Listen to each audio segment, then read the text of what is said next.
Hey Bina, afternoon. Hey Julie, afternoon. How are you?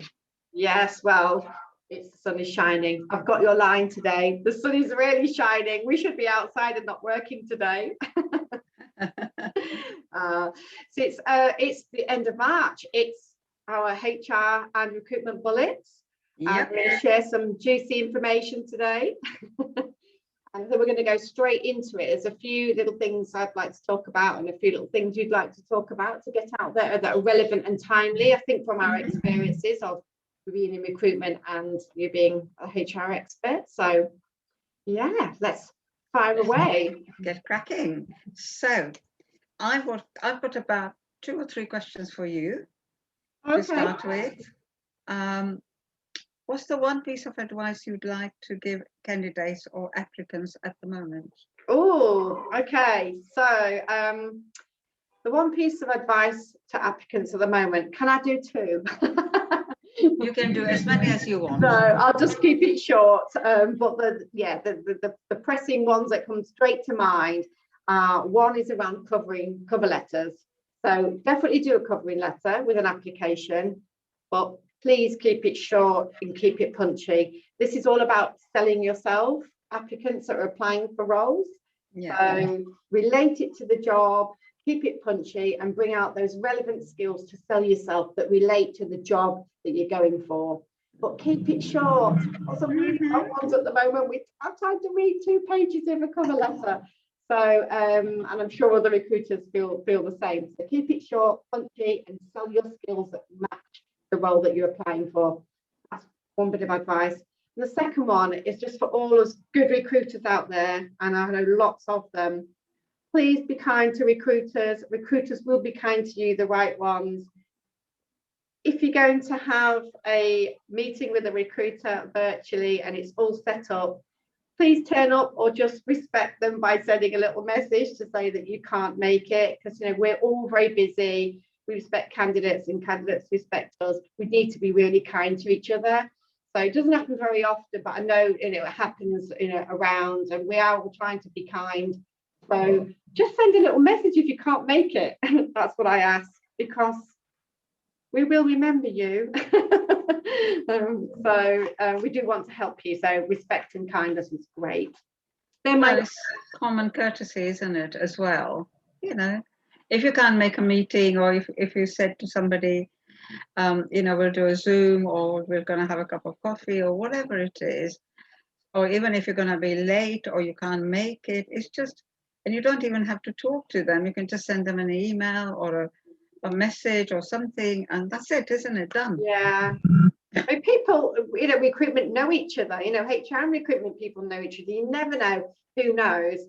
So you don't want any black marks on the database against your name. That's all I'm going to say. So all be kind and respectful.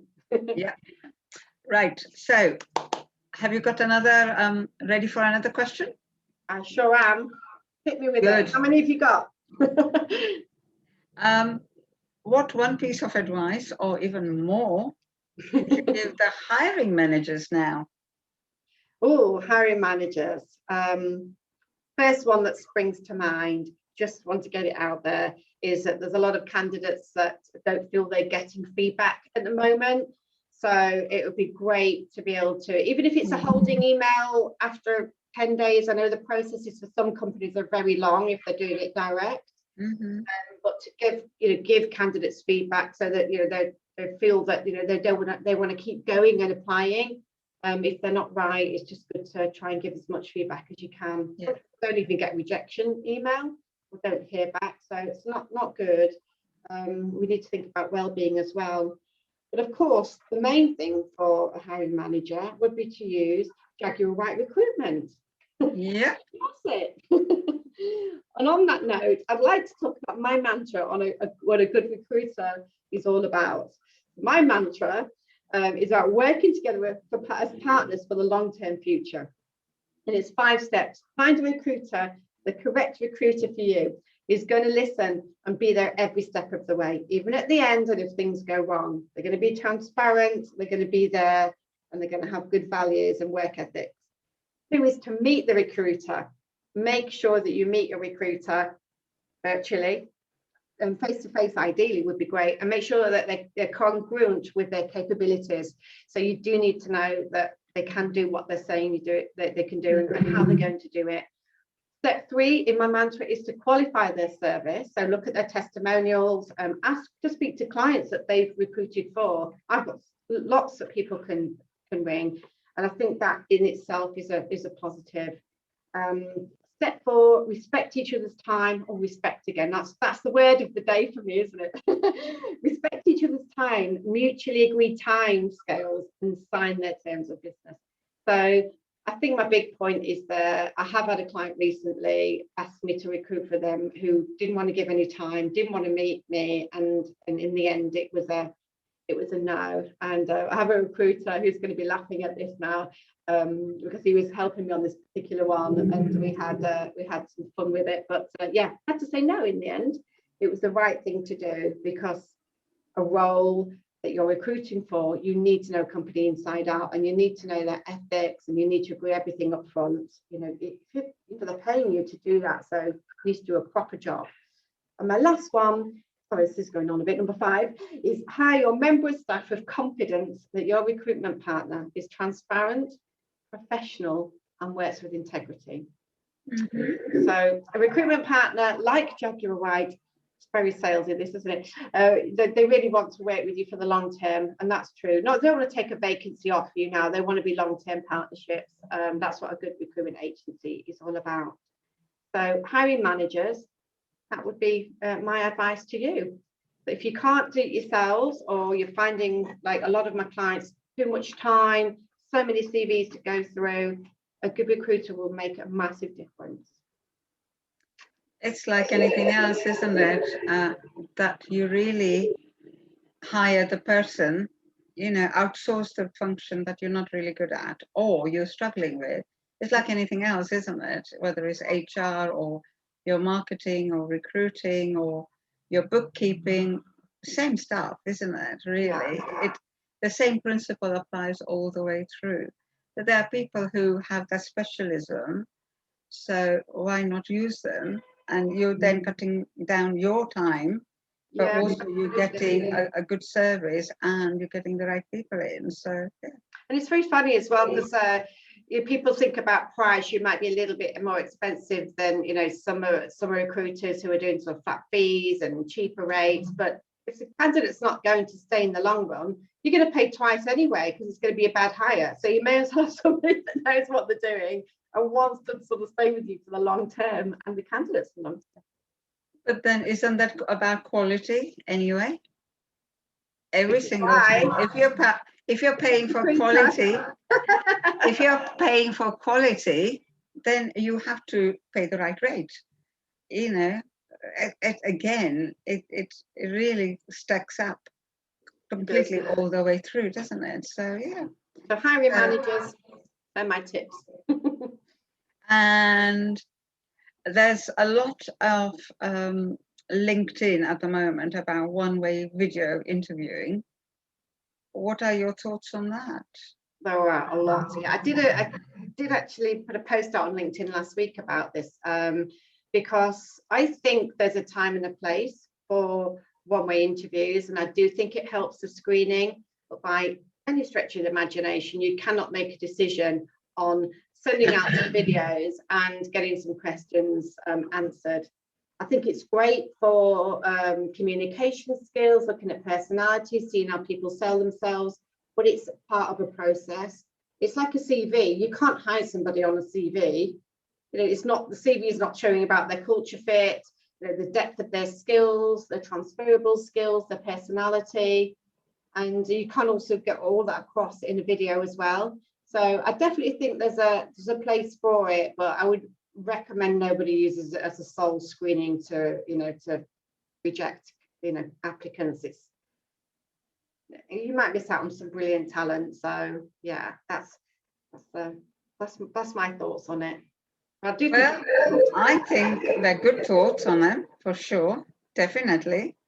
Anything else you'd like to tell me about recruitment before I talk think that's to you enough about for me. HR? They're my tips My tips for the month spring to mind, and I'd like to get across that I do think things are changing going forward. So the next few months are going to be interesting, but it's all about quality of service and being a specialist recruiter.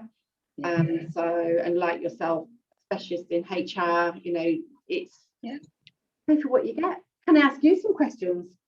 Yes, please, let's do it. First of all, can we just have an update on any employment law? Right. Okay. Well, there's a lot of changes coming through over the next few months. However, I think the burning issues are in April, always 6th of April. You have all the different rates, the statutory rates and so on. They're all changing. Yeah. They will be changing. There's not much change in them, but all the same there is. So that means that you've got to look at your payroll and make sure that you've got the right rates in for the payroll. But obviously you will need to, advise your employees if that is applicable to them. So for instance, anything to do with statutory maternity rates, paternity rates, statutory sickness rates, all of that will be kind of thing. Sorry, I've got a couple of vipers going round. Hopefully they'll go away in a minute. The family leave, the statutory rate, that's changed. And they're not really much, because from £151.20 a week to £151.97. Oh. Yeah, exactly. I mean, these are not, earth-shattering rates, I tell you, not this year. Like things like, for instance, what was it? The statutory rates gone from 95.85 to 96.35. Come on, a few pence, and they said, yeah, that's it. Well, hey, that's it. Was it worth it? Oh yeah, I mean, statutory redundancy has gone from 538 per week to 544. So it's another 6. That does. Not much else, but yeah. So Right. Those are the kind of things that I wanted to talk to people about, and also about the IR35 legislation. So, these are the kind of things that the people need to think about for the legislation changes. But mainly it's the rates, because you need to make sure your people are being paid at the right rate, especially if you've got any of the young workers, so on kind of minimum wage rates. So you need to make, and obviously to advise them, and B, to make sure that the payroll is correct. So I don't know about you, but it feels like it's come around really quick this year. I know this has come, and I was just thinking that I thought this has come around really quick, And I think we've been all asleep, I reckon, for the last 12 months, and this was going on. So that's that. Okay. And what about sort of returning to the workplace? What advice would you give? I mean, obviously there's lots of movement at the moment, isn't it? In terms of people going back to the work. What advice would you give to employers and employees? Well, I think, as you said, both employers and employees, it is a partnership again. So what they both need to work at it to say, if people are going back into the workplace after a long time, so depends on how long they're going for and how long they've been away from work, from the workplace. So they'll need to familiarize themselves with the new working. So for instance, even simple things like what are the arrangements for sanitization, who's sanitizing everything, who's responsible for that, how do they do that, where are the materials kept, simple things like that. What are the social distancing rules within the company, within the department, and so on. So there may be, if people have been sitting almost side by side in a really packed office or long, open plan office, and suddenly you can't do that. Now, obviously, the employer has to make arrangements to make sure that all the people returning are safe, and they know what the routine is going to be and how they need to behave, and so on. Simple things like if one of my clients who got only a small kitchen, and they had to put the rule out that only one person can go into the kitchen at any time. Before, you might have had 3, 4, 5 people milling around and chatting. One person at lunchtime, as you do. But now, no. If you're going into a cup of tea or, warming up your meal in the microwave, whatever, there's only one person in the kitchen. Now, you have to you need to know how to enforce that as well. So there's a number of things there. And I think also it might be also, for instance, for some people working like a hybrid model, i.e. they might be working at home for maybe a couple of days, or, in the workplace for a couple of days, and Yes. then back home. So it's a bit of each. But then again, what are the arrangements made for both the employer and employee on everything? So when they're coming into work, what's changed? There might be hot desking for all you know, or that, there may be different people coming up, coming into workplace at different times. And so there's quite a lot that both parties have to think about. I just think that there is a lot that the individuals should be thinking about, but more importantly, the employer, because at the end of the day, they have the duty of care. So they need to be responsible of making sure that their people know what's now in place as far as, safeguarding, social distancing, well-being, and and things like that they would be looking at. And are they aware that whatever they need to do with their employees, do the employees know what was expected of them as well? I think to communicate that out shows that the company do care, like you said, and it gives the employees confidence that they're going back in and going to be looked after, and they feel a bit safer, knowing that these measures are in place. Yeah. So yeah, great advice. I think that there is going to be a lot, and there's going to be a lot of shock to the system, as it were, for all the employees. Really, because traveling and being with groups of people again. Okay, we would all welcome the fact that we've got our colleagues around us again, but at the same time, there's going to be a different way of working, and there will be some people that will be still concerned about their own well-being and whether they should be with a whole lot of people around them or not. Some people are still very scared, scared, definitely nervous about being around people that they're normally not around with. I'm not saying strangers, but colleagues or anybody that they haven't been in their little bubble for a while, and suddenly they're exposed to a whole number of people that they haven't been with for over a year. And they're talking about people's immunity and immune systems and all sorts of stuff. So it's something that good employers have to think about, and they've got to think about every single step from not only the physical well-being of people, but also the mental as well.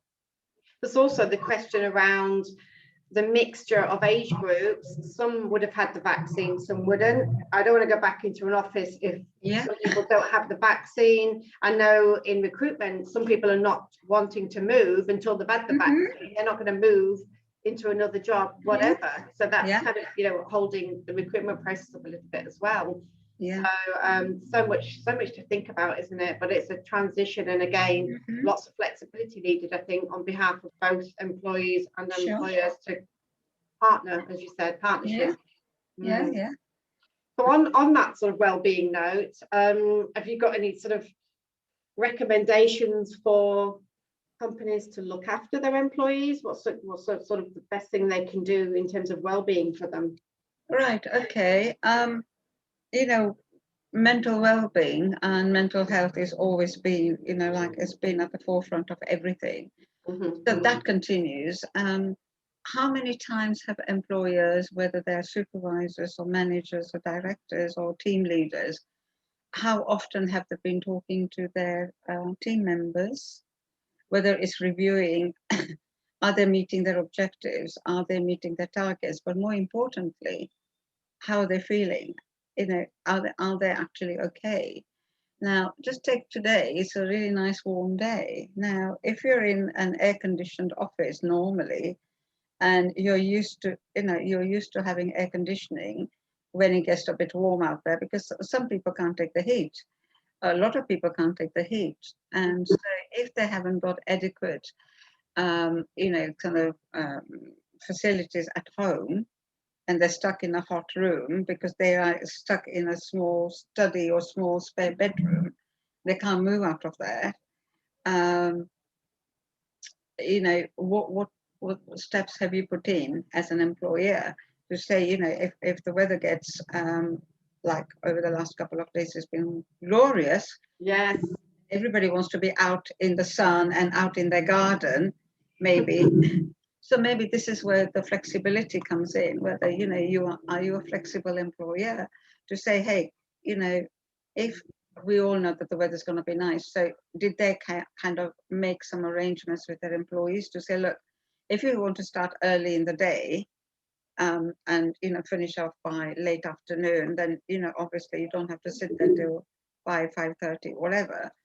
Or, you know, is there some way you could roll that into when the weather gets cooler again, so that, you know, if there's some things that you can actually do at a later stage, so the flexibility comes in, the you know, the mental well-being comes in, and just communication really, and Yes. making sure that you tell your people that your people know that you're there for them and you're thinking of them one step ahead of them, rather than, oh, by the way, after the event. You know, be proactive as an employer and be caring, same as you would do as, you know, with your family, and you plan, don't you? I know some of my clients are fantastic at this, in holding forums where, you know, they get people together to listen. They don't even have to sort of speak it out. They can just put it on, you know, notes and put them into box for the ideas and things like that. So I think that's a great idea, and I know some of my clients do that, and it goes down really well. And they really feel like they're. It's all about communication, and it doesn't matter which form you have the communication forums. And this is what, as I said, you keep your channels of communication open. Make sure that your employees know that you're there for them, that you are planning and you are thinking about them at least one step ahead of them, and so you're actually giving them the direction in a way to say, look guys, you know, if you want a couple of hours off in the afternoon because the weather's going to be nice and everybody's, you know, and if you're kind of stuck in a little spare room, why don't you know, let's talk about, you know, what needs to be done today for sure, and if that can be kind of, you know, put back to tomorrow when the weather is cooler, and you can do that, or adjust your hours, or work earlier and then finish off, you know, start early, finish early, whatever. If they can do that, then I think that's great. Like you said, this is all being human and being, you know, as you talked about it, being kind.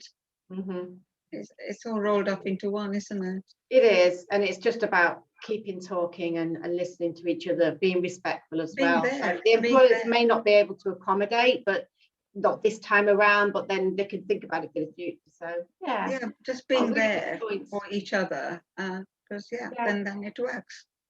Really good points. Well, that's me done for today. I don't know about yourself. Are you finished? I have got obviously more or less one thing I'd like to say before we go. Yeah, I've got a couple of things, but again, I shall escape because I'm in the office, so I shall escape within the next half an hour or so, and then soak up the sun a bit. Yeah. We'll go for a nice walk and then start again early tomorrow. But I think I can talk from for Bina and myself on this one. Anyone who's not had the vaccine would definitely get lots of paracetamol in. And don't have a heavy day the next day after you've had it. Talking from experience, Bina and I have both been very out of sort after our vaccine. So if you haven't had it, then just be careful. It doesn't affect everybody in the same way, but it was a little bit of a wipeout for me. And take paracetamol, and it works. That's our closing. Hopefully we won't have to say that again ever. But anyway, Bina, lovely to see you. That's the end of recruitment and HR bullets for March. We know. And I'll see you soon. And thanks for listening, everybody. And bye for now. Everyone. Bye, Bina. Take care. Bye.